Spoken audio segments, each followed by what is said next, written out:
And we're back, this time we're at the Playhouse for the Hidden Sword. The director is Su Haofeng. I saw his final master earlier this year. It has been an artistic sort of like action flick that you would think there would be more action, but there isn't. But this time around, it's like 1922 and there's a lot more players in this. Hopefully there'll be more action, because the trailer looks a lot more intense than the Final Master. But then Final Master sort of like tricked me too, but this time, I don't know. Again, I don't know anyone in the cast, so that's always a plus, just to see just a blank slate. But really, I'm just hoping for the action. From what I read so far, just from the program guide, it seems like there's a lot more action, more expectations. But overall, I just expect a cool, stylistic, way better action fight sequence than Hollywood. That's all I want, and can't wait to see it. So this is before, and this is after. Holy smokes, this was crazy. It's like, you got a story, you got a story, you got a story. Everyone's getting story arcs. So for a 2-hour plus film, it's a lot of character building, a lot of character arcs. Like, this is rather pretty impressive, but I swear when you're watching, you're like, what is going on? What's happening? Why is the tone shifting drastically throughout the film? It's a comedy, or is it like a satire?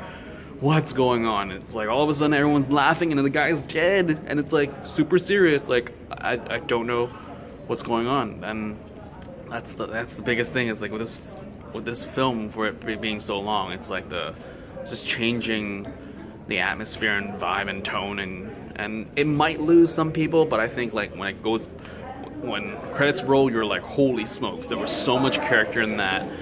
Every character has, pretty much every main character had a major screen time, had an arc, and it was open, close, and it was great. The action sequences, like John Wick kill moves, because with swords, I think that's the thing. It's like we expect really grand, sort of crazy choreo, but this is like kill shots, and it's just like, you don't mess, and that really reflects how the final master was as well.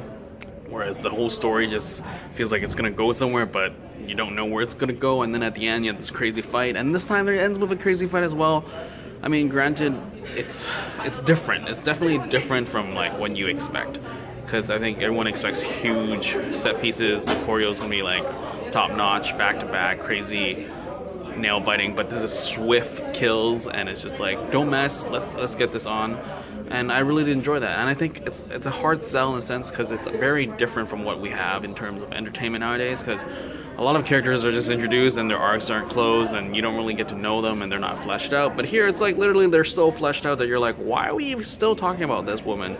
And it's just mind-boggling that he would use so much time for each character, like the grandfather, the main kid, and the adopted daughter, and then next door's wife, and then just even the whole sword thing. Like, the hidden sword is just, wow, there's so much packed into here, and it's just something that rewards your patience. I mean, granted, you can go like, oh, this is so much fluff, you're just trying to justify the long time and the drags, but I think the biggest issue I had with just the whole movie was just the tone. It just jumped around a lot, and I think if you're not keen on jumping around and you don't follow it through, then it's just gonna be like, this movie doesn't know where it's going and they're just making things up. But gradually you'll be like, holy smokes, everything's falling into place.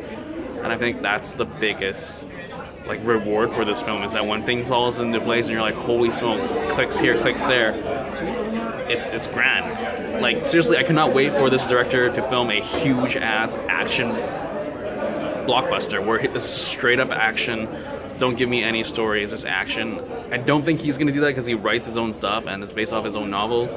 But granted, if he did a John Wick, sell like crazy and I'll be mad. And it's like, he got like the action choreo down and he does it himself, so all that's like set for sure. It's just rather like, do you want the story to be super crazy, or do you want a simple story? I mean, it reminds me of Villainess. Like, that story was rather simplistic, but the action was crazy. Whereas here, this is like layers and layers and layers, not under each other, but just different layers of like, where do you want to go? And it's just like, I guess, I don't know, general audiences is probably not going to feel this movie, because it's just like, we never had this many main characters in a sense, because everyone had their own story, and it started and it rise and it finished and it was concluded, and definitely people aren't going to be used to that, and that's going to make people uncomfortable and go like, this movie's like, ugh. But seriously, it rewards you well, and definitely recommended. We'll definitely check out the rest of his stuff, and also just look out on when he has his movie next. I didn't even realize this was directed by him, so that was a fail on my part. But anyways, long talk enough. This is before and after for The Hidden Sword. Later.